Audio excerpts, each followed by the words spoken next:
Bu Deka, silakan. Bu Deka. Selamat sore.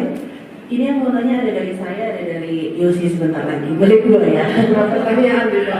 Dua pertanyaan. Lalu sebelumnya mungkin boleh berbagi cerita sedikit menanggapi tadi Adik Isto bilang bahwa di Sumba itu orang-orang lebih takut marapu daripada Tuhan. Jadi kebetulan baru kejadian kemarin di sana ada namanya bulan Kodu, bulan Pamali, bagiannya Adik Isto juga daerah Loli ada bulan Kodu ya, di tempat saya di rumah juga. Itu bahkan sampai pemberkatan nikah gereja itu diundur karena bulan Kodu. Jadi harusnya ada berkat nikah di bulan November, tapi kemudian dinegosiasikan supaya jadi bulan Desember. Dari gereja Katoliknya menurut, padahal itu masuk masa Advent biasanya tidak ada pemberkatan lagi.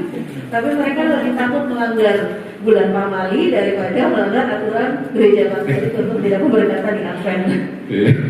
Masih nyata sekali gitu. Jadi kalau tadi bicara soal bagaimana menanamkan kecintaan terhadap budaya, terhadap alam, terhadap leluhur, saya rasa di Sumba itu masih subur sekali ya kecintaan itu. Tapi yang ingin saya tanyakan itu bagaimana sih respon masyarakat di sana tentang kegiatan seni, sastra, dan budaya. Kita tahu bahwa di kampung-kampung juga belum banyak yang berbahasa Indonesia dengan lancar. Lalu ketika mengajar di Sukalawano, apakah mengajarkan puisi, pantun, lalu masyarakat sekota sendiri di institusi lain, gimana respon terhadap sastra? Terima kasih. Ya, terima kasih. Ini memang menarik. Sejak perjalanan panjang 6 tahun ini saya cukup berdarah-darah. 6 tahun. Kalau saya teman-teman di Jawa atau di daerah luar Sumba yang punya komunitas kecil sastra, mereka tuh kumpulin teman-teman mereka yang sudah menulis nih, sudah ada jiwa sastranya, dikumpul-kumpul menjadi satu wadah. Karena banyak orang-orang yang suka seni, tapi di tempat saya seperti Ibu Deka, sastra ini mereka kaget. Jadi saya mencari dan menemukan mereka yang belum punya bentuk menjadi satu bentuk. Ini pekerjaan yang paling berat. Sejauh ini 6 tahun, syukur puji Tuhan, adik-adik saya itu ada di 4 kabupaten, kami hampir 30-an, sudah masukkan beberapa karya. Itu kami permisi, kami ditur, ngajarin, didik, terbitkan buku. Waduh, Kak, nanti kita buku ini baru penulis pemula, nanti dibacain orang bagaimana? Aduh, tidak pede, tulis saja dulu, itu katamu, kata orang kan berbeda. Yang penting menulis dulu, gitu.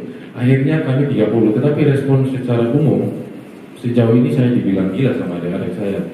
Bayangkan mungkin Ibu Deka lihat ada grup Facebook ya, grup Facebook saya tuh Seni Sastra Budaya Sumba, mungkin nggak punya Facebook. Itu anggotanya banyak, hampir 1000 berapa gitu.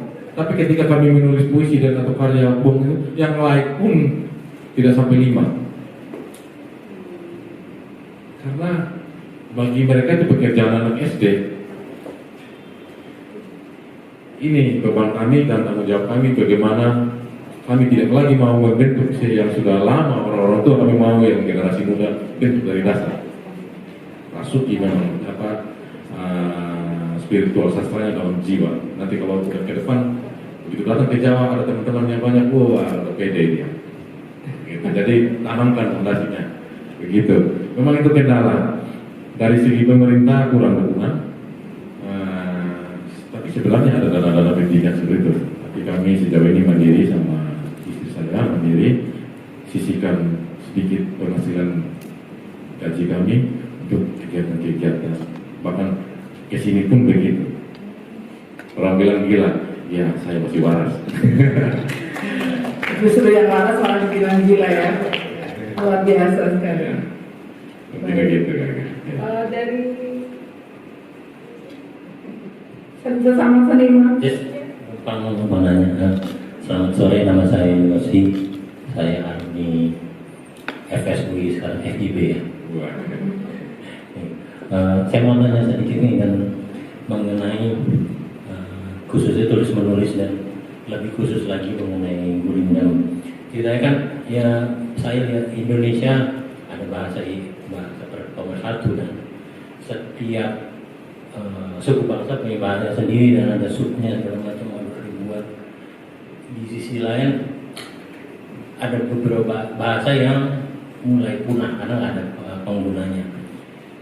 Jadi sementara juga bahasa-bahasa itu, perbedaan itu tidak berarti ketika misalnya ke pasar kita nggak bisa pakai karena tidak bermanfaat untuk komunikasi.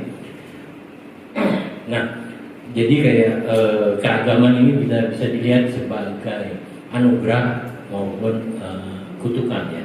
Saya bisa bilang begitu. Nah, untuk itu dari sisi Bung Billy sebagai pembuat karya ya, Bung Billy sebagai pembuat karya gimana mengungkapkan identitas, apa latar belakang saya, latar keluarga saya dari mana, dari suku, dari pulau saya saya lahir, saya besar, bagaimana mengangkat identitas itu, dan apakah menggunakan alih kode dalam artian ya pakai bahasa Indonesia terus kemudian ada bagian-bagian yang pakai bahasa aku mohon maaf nggak tahu aslinya, misalnya bahasa sukunya apa gitu ya, dan gimana meramu kekayaan Indonesia dan kekayaan pribadi itu gitu sih. Terima kasih. Berarti maksudnya melalui karya ya? Iya, melalui karya. Nah, satu lagi tadi kan saya timbul pertanyaan itu karena dari bentuknya gurindam. Gurindam kan formnya Melayu gitu kan, sedang Melayu peninsula gitu, dan sedangkan kalau kita mungkin saya orang Jawa pakai itu juga ada tantangan tersendiri. Nah ini kalau dari Billy bagaimana? Terima kasih.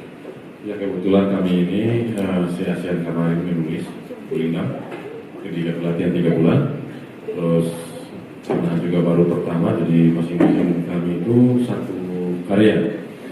Karena perdana saya cuma menulisnya secara umum, bahasa Indonesia umum, tapi tidak jauh dari alam. Karena saya di Jakarta atau di beberapa teman-teman seniman selalu panggil saya penyair alam. Jadi pegang pada komitmen sama itu, gitu. Jadi makanya selalu unik. Tetapi ke depan juga itu contohnya ini kan gurindam baru ya.